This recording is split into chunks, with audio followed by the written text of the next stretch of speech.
Okay, that's what the markets want, but what does India Inc. want? We're going to take a very quick break, and as we do that, let's get you some voices.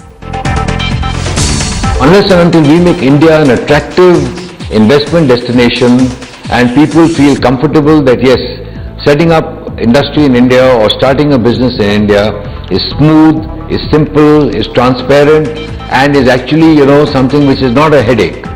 It can actually move faster. So ease of doing business is a very important area for focus and we will take it up this year. We should liberalize the FDI regime in our country. There is no use having detailed laws in what FDI would be welcomed, what wouldn't be. We should open up FDI. FDI helps in terms of attracting capital. FDI helps in terms of attracting technology.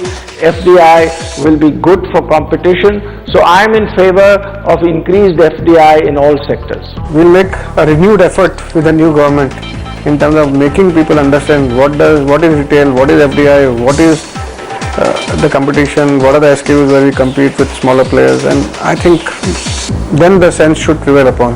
I would say that invest in infrastructure, because infrastructure, whether it is roads or whether it's power or whether it is water or which is required for agriculture or wherever the infrastructural gaps, you need to address that. Number two, you need to improve the ease of doing business, and most industries today are suffering because the ease of doing business is very low by any international standard.